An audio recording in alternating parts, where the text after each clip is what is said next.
जय हिंद दोस्तों, जीएस गुरुजी के यूट्यूब चैनल पर आपका स्वागत है। इस वीडियो में हम लोग प्राचीन भारतीय इतिहास के कई महत्वपूर्ण प्रश्नों को देखेंगे जो कि पीछे कई एग्जाम्स के अंदर पूछे गए हैं और आगे आने वाले एग्जाम्स में भी इनके आने की संभावना काफी ज्यादा है। तो बिना देरी किए हम लोग शुरू करते हैं इस वीडियो को और रुक करते हैं पहले क्वेश्चन की ओर। पहला जो क्वेश्चन है वो ये है कि भारत को सबसे पहले इंडिया के नाम से किसने संबोधित किया। ध्यान दीजिएगा, इंडिया के नाम से। तो इंडिया कहां से आया? भारत की सबसे पुरानी सभ्यता थी सिंधु घाटी सभ्यता, और सिंधु घाटी सभ्यता को इंग्लिश में कहा जाता था इंडस वैली सिविलाइजेशन, इंडस, और इसी इंडस से बना इंडिया। तो इंडिया शब्द का यूज सबसे पहले किसने किया? यूनानियों ने। ठीक है, ऑप्शन बी इसका सही उत्तर हो जाएगा, यूनानियों ने। तो अब दूसरे क्वेश्चन की ओर रुख करते हैं। भारत को हिंद या हिंदुस्तान सर्वप्रथम किसने कहा? हिंद या हिंदुस्तान? इसके चार ऑप्शंस हैं। ऑप्शन ए में है ब्रिटिश ने, ऑप्शन बी यूनानियों ने, ऑप्शन सी अरबों ने और ऑप्शन डी फ्रांसीसियों ने। तो यह भी वहीं से बात आती है, भारत की सबसे पुरानी सभ्यता थी सिंधु घाटी सभ्यता, और सिंधु घाटी सभ्यता के कारण भारत का क्षेत्र उस समय सिंध के नाम से जाना जाता था। जब अरबी लोग यहां आए तो वो 100 के जगह हा बोला करते थे और इस कारण से वे सिंध को हिंद बोलते थे। इसलिए हिंद या हिंदुस्तान शब्द का सर्वप्रथम प्रयोग किसने किया? अरबों ने। ऑप्शन सी इसका सही उत्तर हो जाएगा, अरबों ने। ठीक है, अगले क्वेश्चन की ओर चलते हैं। तीसरा क्वेश्चन है, भारत का सर्वप्राचीन धर्म ग्रंथ है कौन सा है? इसमें चार ऑप्शंस दिए हुए हैं। ए पुराण, बी वेद, सी वेदांग और डी उपनिषद। तो इसका जो सही उत्तर हो जाएगा वो हो जाएगा ऑप्शन बी, वेद, क्योंकि भारतीय इतिहास में सबसे पहले वेदों की रचना की गई और फिर वेदों के बाद अगर बात करें तो पुराण। पुराण क्या था? पुराण था ऐतिहासिक कथाओं का क्रमबद्ध विवरण, लेकिन इनकी रचना वेद के बाद हुई। फिर आया वेदांग। अगर वेदांग की बात करें तो वेदांग क्या था? वेदों को जानने के लिए, सही ढंग से जानने के लिए वेदांग की रचना की गई। और उपनिषद ये भारतीय साहित्य का, वैदिक साहित्य का अंतिम भाग था, इसलिए उपनिषदों को क्या कहा जाता है? इन्हें वेदांत भी कहा जाता है। ठीक है, तो इसका जो सही उत्तर हो जाएगा वो हो जाएगा वेद, ऑप्शन बी। अगले क्वेश्चन की ओर रुख करते हैं। क्वेश्चन नंबर 4 जो है उसमें है, वेदों का संकलन कर्ता किसे माना जाता है? वेदों का संकलन कर्ता मतलब वेदों का संकलन किसने किया? तो इसमें चार ऑप्शंस हैं। ऑप्शन ए है महर्षि कृष्ण द्वैपायन वेद व्यास, ऑप्शन बी है महर्षि विश्वामित्र, ऑप्शन सी है महर्षि वाल्मीकि और ऑप्शन डी है लोमहर्ष और उग्रश्रवा। ठीक है, तो इसका जो सही उत्तर होगा वो महर्षि कृष्ण द्वैपायन वेद व्यास। वेद व्यास, वेद से वेदों की रचना किसने की? वेद व्यास ने। ठीक है, और अगर बाकी के ऑप्शंस की बात करें, महर्षि विश्वामित्र ने गायत्री मंत्र की रचना की थी, महर्षि वाल्मीकि ने रामायण महाकाव्य की रचना की, लोमहर्ष और उग्रश्रवा ने पुराणों की रचना की। ठीक है, अगले क्वेश्चन की ओर चलते हैं। ऋग्वेद के किस मंडल में गायत्री मंत्र का उल्लेख है? यह पांचवा क्वेश्चन है, ऋग्वेद के किस मंडल में गायत्री मंत्र का उल्लेख है? तो इसका चार ऑप्शन दिया हुआ है। ऑप्शन ए है तीसरे, ऑप्शन बी 7वें, ऑप्शन सी 9वें और ऑप्शन डी है 10वें। तो इसका जो सही उत्तर हो जाएगा वो हो जाएगा तीसरे मंडल में। ठीक है, ऋग्वेद के तीसरे मंडल में। और अगर बात करें 7वें मंडल में दशराग युद्ध का वर्णन है, जो कि सुदास और 10 जनों के बीच किया गया था, इसमें सुदास की विजय हुई थी। 9वें मंडल में देवता सोम का उल्लेख है और 10वें मंडल में जो है वह पुरुष सूक्त के अंतर्गत चातुर्वर्ण का वर्णन है। लेकिन यहां पर जो क्वेश्चन है कि ऋग्वेद के किस मंडल में गायत्री मंत्र का उल्लेख है, तो वो तीसरे मंडल में है। और गायत्री मंत्र की रचना किसने की थी? गायत्री मंत्र की रचना की थी विश्वामित्र ने। किसने की थी? विश्वामित्र।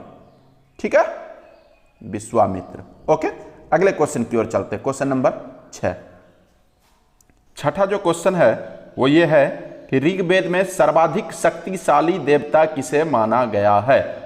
सबसे ज्यादा पावरफुल। तो इसमें चार ऑप्शंस दिए हुए हैं। ऑप्शन ए है Agni, option B Indra, option C Varun और ऑप्शन डी वायु। तो इसका जो सही उत्तर हो जाएगा ऑप्शन बी इंद्र। ठीक है, ऑप्शन बी इंद्र हो जाएगा इसका सही उत्तर। इंद्रदेव के लिए ऋग्वेद में कितने श्लोक हैं? 250 श्लोक। और अग्नि के लिए इंद्र के बाद जो पावरफुल था वो था कौन? अग्नि। तो अग्नि के लिए 200 श्लोक है। ठीक है, तो इसका जो सही उत्तर हो जाएगा वो ये कि ऋग्वेद में सबसे शक्तिशाली देवता कौन थे? तो वो थे इंद्र। ठीक है, अगले क्वेश्चन की ओर चलते हैं। कौन सा वेद गद्य एवं पद्य दोनों भागों में है? गद्य एवं पद्य दोनों भागों में है। इसके 4 ऑप्शंस हैं। Option A Rigveda, option B Samaveda, option C Yajurveda और ऑप्शन डी अथर्ववेद। तो इसका जो सही उत्तर होगा वो होगा ऑप्शन सी यजुर्वेद। यजुर्वेद जो है वो गद्य और पद्य दोनों में है। ऋग्वेद सबसे प्राचीन वेद है। सामवेद को भारतीय संगीत का जनक कहा जाता है। अथर्ववेद में तंत्र मंत्र तोना टोटका वगैरह वगैरह बहुत सी चीजें हैं, लेकिन अगर बात आती है गद्य और पद्य दोनों में तो उसका सही उत्तर हो जाएगा यजुर्वेद, जो कि ऑप्शन सी में है। ठीक है, अब 8वें क्वेश्चन की ओर चलते हैं हम लोग। सबसे प्राचीन पुराण कौन सा है? सबसे प्राचीन पुराण कौन सा है? तो इसमें 4 ऑप्शंस दिए हुए हैं। ऑप्शन ए है वायु पुराण, ऑप्शन बी है विष्णु पुराण, ऑप्शन सी है गरुड़ पुराण और ऑप्शन डी है मत्स्य पुराण। तो इसका जो सही उत्तर हो जाएगा वो हो जाएगा मत्स्य पुराण। इसका सही उत्तर होगा मत्स्य पुराण। ठीक है, ये ऑप्शन डी, ऑप्शन डी इसका सही उत्तर है। ये मत्स्य पुराण, अगर क्वेश्चन इस तरह से भी पूछे जाते हैं कि मत्स्य पुराण का संबंध किस वंश से है, तो इसका संबंध था आंध्र सातवाहन वंश से। आंध्र सातवाहन, ठीक है, आंध्र सातवाहन वंश। और उसके अलावे अगर वायु पुराण की बात करें तो वायु पुराण का संबंध गुप्त वंश से था, विष्णु पुराण का संबंध मौर्य वंश से था, और गरुड़ पुराण जो है, गरुड़ पुराण किस लिए स्पेशलिटी क्या है गरुड़ पुराण की? तो इनमें जो है मृत्यु के बाद लोग किस तरह से अपना जीवन का गति प्राप्त करते हैं वो गरुड़ पुराण में वर्णन है। लेकिन यहां जो क्वेश्चन है सबसे प्राचीन पुराण कौन सा है, तो उसका उत्तर हो जाएगा मत्स्य पुराण। ठीक है, ऑप्शन डी। अगले क्वेश्चन की ओर चलते हम लोग। अगला क्वेश्चन है क्वेश्चन नंबर 9। सबसे प्राचीन स्मृति कौन सी है? इसमें 4 विकल्प दिए हुए हैं। पहला है ए नंबर पर है मनुस्मृति, बी में है याज्ञवल्क्य स्मृति, सी में है नारद स्मृति और डी है पराशर स्मृति। तो इसका जो सही उत्तर होगा वो होगा ऑप्शन ए मनुस्मृति। मनुस्मृति की रचना कब हुई? 200 ईस्वी पूर्व से 200 ईस्वी के बीच में। 200 ईस्वी पूर्व से 200 ईस्वी के बीच में। ठीक है, यह सबसे पुरानी स्मृति कौन सी थी? मनुस्मृति। इसकी रचना कब हुई? 200 ईस्वी पूर्व से 200 ईस्वी के बीच में। इसके बाद आता है याज्ञवल्क्य स्मृति। इसकी रचना हुई 100 ईस्वी पूर्व से 300 ईस्वी के बीच में। फिर आता है नारद स्मृति। नारद स्मृति की रचना हुई 300 ईस्वी पूर्व से 400 ईस्वी के बीच में। और ऑप्शन डी है पराशर स्मृति। तो इसकी रचना हुई 300 ईस्वी पूर्व से 500 ईस्वी के बीच में। तो ये जो 9वां प्रश्न है सबसे प्राचीन स्मृति कौन सी है, उसका आंसर हो जाएगा मनुस्मृति, ऑप्शन ए। इसकी रचना कब हुई? 200 ईस्वी पूर्व से 200 ईस्वी के बीच में। ठीक है, अब 10वें प्रश्न की ओर चलते हैं। 10वां प्रश्न जो है वो क्या है कि कितने पुराणों में राजाओं की वंशावली पाई जाती है? तो इसका पहला ऑप्शन है ए नंबर पर है 4, बी पर है 5, सी पर है 7 और डी पर है 11। तो इसका जो सही उत्तर होगा वो होगा ऑप्शन बी 5। 5 पुराणों में राजाओं की वंशावली पाई जाती है। 5 पुराणों में राजाओं की वंशावली पाई जाती है। वे 5 पुराण कौन कौन से हैं? वह हैं पुराण, आप लोग ध्यान रखेंगे इसको। पहला है मत्स्य पुराण, फिर है वायु पुराण, फिर है विष्णु पुराण, फिर है भागवत पुराण और एक है ब्राह्मण पुराण।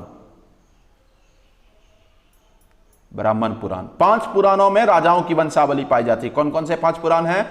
ध्यान दीजिएगा, मत्स्य पुराण, वायु पुराण, विष्णु पुराण, भागवत पुराण और ब्राह्मण पुराण। इन 5 पुराणों में राजाओं की वंशावली पाई जाती है। तो इसका उत्तर हो जाएगा 5, जो कि ऑप्शन नंबर बी पर है। तो आज का वीडियो यहीं पर समाप्त होता है। और जो आपको विशेष जानकारी देनी थी कि इस वीडियो का पीडीएफ नीचे लिंक में आपको मिल जाएगा। और जो है हमारे जीएस गुरुजी के यूट्यूब चैनल पर डेली करंट अफेयर्स भी उपलब्ध हैं। यदि आपको ये वीडियो अच्छा लगा तो चैनल को सब्सक्राइब करें और बेल आइकन को जरूर दबा दें। धन्यवाद।